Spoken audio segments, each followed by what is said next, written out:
বিচার সংস্কার ও জুলাই সনদ বাস্তবায়ন না হওয়া পর্যন্ত সংগ্রাম চালিয়ে যাওয়ার প্রত্যয় জানিয়েছেন জাতীয় নাগরিক পার্টির মুখ্য সংগঠক সার্জিস আলম। জন আকাঙ্ক্ষা জানাতে এনসিপির দেশ গড়তে জুলাই পদযাত্রা সকালে পৌঁছায় চাঁদপুরে। সেখানে জুলাই আন্দোলনে শহীদ পরিবারের সদস্যদের সঙ্গে মতবিনিময়ের সময় একথা বলেন সার্জিস। এ সময় দলটির শীর্ষ নেতাদের কাছে পেয়ে কান্নায় ভেঙে পড়েন শহীদ পরিবারের সদস্যরা। পাশাপাশি রাজধানীর উত্তরায় মাইলস্টোন ট্র্যাজেডিতে শোক প্রকাশ করে সার্জিস এই ঘটনার সুষ্ঠু তদন্তের দাবি জানান। তিনি বলেন, লোক দেখানোর জন্য গতানুগতিক তদন্ত চায় না এনসিপি। এরপর মাইলস্টোনে নিহতদের স্মরণে শহরের ১৬ ঘর পানি উন্নয়ন বোর্ডের সামনে থেকে শুরু হয় শোক র্যালি।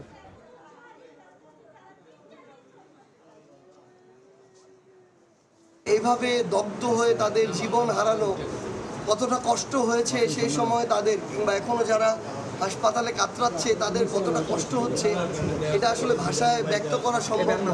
ঘটনার সুষ্ঠু তদন্ত হোক। বাংলাদেশে গতানুগতিক দেখানোর জন্য যে তদন্তগুলো হতো, লোক দেখানোর জন্য, এই তদন্ত নয়।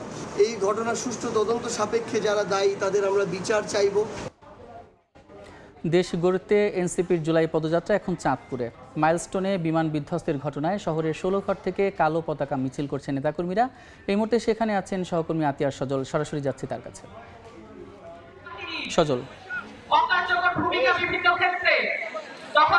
চাঁদপুর জেলা শহরের যে বাস স্ট্যান্ড এলাকা, সেখানে এখন এনসিপির কেন্দ্রীয় নেতারা কিছুক্ষণ আগে তাদের মঞ্চে উঠেছেন এবং তারা বক্তব্য রাখছেন পর্যায়ক্রমে তাদের কেন্দ্রীয় নেতারা। এখন আমরা দেখেছি যে এর আগে সকালবেলা এনসিপির নেতারা চাঁদপুরে যে ৩১ জন শহীদ, সেই শহীদ পরিবারদের সাথে তারা সৌজন্য সাক্ষাৎ করেছেন সার্কিট হাউসে, তাদের কথা শুনেছেন। সেখানে সার্জিস আলম সহ অনেক কেন্দ্রীয় নেতারা বক্তব্য দিয়েছেন বা কথা বলেছেন স্বজনদের সাথে, গণমাধ্যমকে জানিয়েছেন যে তাদের যে জুলাই হত্যাকাণ্ড যে শহীদ, তাদের রক্তের যে মূল্যায়ন সেটি করতে হবে, জুলাই সনদ বাস্তবায়ন করতে হবে, সংস্কার করতে হবে এবং এ সকল করা ছাড়া তারা যে রাজপথে যে তাদের যে সংগ্রাম সেটি চলমান রয়েছে, চলমান থাকবে।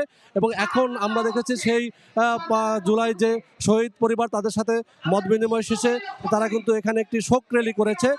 সার্কিট হাউস থেকে পায়ে হেঁটে তাদের বিপুল কর্মী যে নিয়ে তারা এই যে বাস স্ট্যান্ড এলাকায় এখন মঞ্চে উপবিষ্ট আছেন। এখন এই মুহূর্তে বক্তব্য দিচ্ছেন সামান্তা ইসলাম এবং এর পরপরই দেখতে পাচ্ছেন যে নাসিরউদ্দিন পাটোয়ারি, হাসনাত আবদুল্লাহ, সার্জিস আলম সহ অনেক নেতারা আছে। এবং এই জনসভাটিকে কেন্দ্র করে বা সভাটিকে কেন্দ্র করে পুরো চাঁদপুর শহরে কিন্তু একটি উৎসবমুখর পরিবেশ বিরাজ করছে এবং বিভিন্ন ধরনের লোকজন তারা দেখছি সকাল থেকে অপেক্ষা করছে এবং সেই যে শোক র্যালিটি তারা এখানে এসে শেষ করে পদযাত্রা করেছেন। এরপরে বিকেলে তারা কুমিল্লাতে যাবেন, সেখানেও তাদের কর্মসূচি রয়েছে দিনব্যাপী।